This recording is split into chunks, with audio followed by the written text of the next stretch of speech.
आखिरी लाइन में उन्होंने बहुत ही साफ तरीके से जो लिखा है उसको आपको पढ़ के सुनाने की ज़रूरत है। उन्होंने लिखा है will firmly counter any attempts at escalation, यानी कि भारत सरकार के विदेश मंत्री जो कि CCS के सदस्य भी हैं, उनकी बातचीत अभी होती है अमेरिका के विदेश मंत्री से, और अमेरिका के विदेश मंत्री से बातचीत के बाद वो जो लिखते हैं, यानी कि कुछ मिनट पहले की बात है ये, उन्होंने लिखा है deeply appreciate US commitment to work with India in the fight against terrorism, और उसके बाद उन्होंने लिखा है कि underlined India's targeted and measured response to cross-border terrorism will firmly counter any attempts at escalation। तो अगर पाकिस्तान एस्केलेशन की कोशिश कर रहा है तो फिर जाहिर है भारत की तरफ से उसका करारा जवाब दिया जाएगा। और अभी जो इस वक्त थोड़ी देर पहले जम्मू, पठानकोट और उधमपुर, क्योंकि इंटीग्रेटेड कमांड के हेडक्वार्टर्स से जो इस वक्त ट्वीट सामने आया था उसमें कहा गया था कि जम्मू, पठानकोट और उधमपुर पर हमारे जो मिलिट्री बेसेस हैं उस पर हमला करने की कोशिश की गई थी। सभी हमले नेस्तनाबूद कर दिए गए हैं, कोई नुकसान नहीं हुआ है, ये बात कही गई थी। और उसके बाद सरकार की तरफ से ये लाइन आ रही है will firmly counter any attempts at escalation. ये एस्केलेशन की जो कोशिश है पाकिस्तान की, वो जाहिर है उसका करारा जवाब दिया जाएगा। और हम उम्मीद कर सकते हैं कि आने वाली जो रात है ये बहुत ही भारी पड़ेगी पाकिस्तान के लिए, क्योंकि पाकिस्तान ने इस बार फिर से जरूरत की है कि वो इस पूरी सिचुएशन को एस्केलेट करे। जी आलोक से मैं आपसे समझना चाहती हूँ, जरा बताइए, अभी भी बताइए ये, क्योंकि एक हमला वो करते हैं, हम 10 हमलों से उनका जवाब देते हैं, ये अभी भी आप डिफेंसिव मोड देख रहे हैं भारत का, या फिर भारत ने अब एक तरीके से वो जो मर्यादा होती है उस मर्यादा को, युद्ध में भी जो मर्यादा बनाए रखने की एक भारत की कसम है, उसको अब तोड़ने का काम किया है भारत ने, कि नहीं अब सबक सिखाना होगा? आपको क्या नजर आ रहा है इस परिदृश्य में? अभी तक तो हम सिर्फ हमले का जवाब दे रहे हैं, लेकिन अब मर्यादाएं टूट गई हैं, मुझे ऐसा लग रहा है। आज की रात मर्यादाएं टूटने की रात होगी मेरे ख्याल से।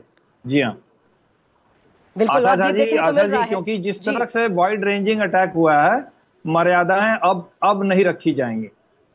सर ये बताइए, ये जैसलमेर की तस्वीर में इस वक्त दिखा रही हूं, ये एक के बाद ये कितने सारे मिसाइल्स वहां पर जब सामने आ रहे हैं, एयर डिफेंस सिस्टम हमारा कितना मजबूत होता है? क्या ऐसी भी स्थिति होती है क्या कि कोई मिसाइल चकमा दे जाए, या फिर इतना मजबूत है कि हर एक मिसाइल को, हर एक ड्रोन को गिराने में सक्षम है, कोई खतरा नहीं है?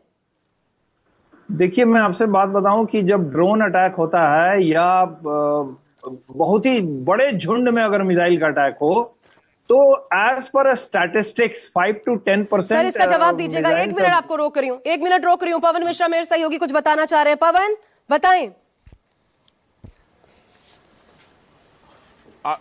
आशा, एक खबर हमारे पास सूत्रों के हवाले से इसको कह सकते हैं निकल कर सामने आई है कि पाकिस्तान बॉर्डर ही नहीं, पाकिस्तान का सीमा ही नहीं, अरुणाचल प्रदेश की सीमा पर भी पूरी चौकसी अभी बढ़ती जा रही है। और सातों कमांड को जो है रक्षा मंत्रालय की तरफ से ये आदेश दिया गया है कि पूरी ताकती और चौकस बरतने के लिए, कि सिर्फ एक ही सीमा हमें नहीं देखना है, हमें चौतरफा सीमा पर पूरी निगरानी और कमांड के नजरिए से रखना है। हम सुरक्षा कारणों से रेजिमेंट का नाम हम नहीं बता रहे हैं, लेकिन आपको याद होगा जब चीन के सैनिकों के साथ हमारे सैनिकों का जब हाथापाई हुआ था, तो आप समझिए कि उसी कहीं ना कहीं उस रेजिमेंट को जो है तत्काल जो है बुलाया गया है। और अरुणाचल प्रदेश की सीमा जो चीन के साथ जो लगती है, वहां पर भी सुरक्षा व्यवस्था जो है चाक चौबंद किया गया। चाक चौबंद तो पहले से ही था, निगरानी और तेज कर दिया गया, पूरे कमांड और पूरे रेजिमेंट को तैयार रहने के लिए कहा गया है। यानी कभी भी पगली घंटी, सेना की तरफ से तीनों सेना का एक घंटी होता है जिसे पगली घंटी नाम दिया जाता है,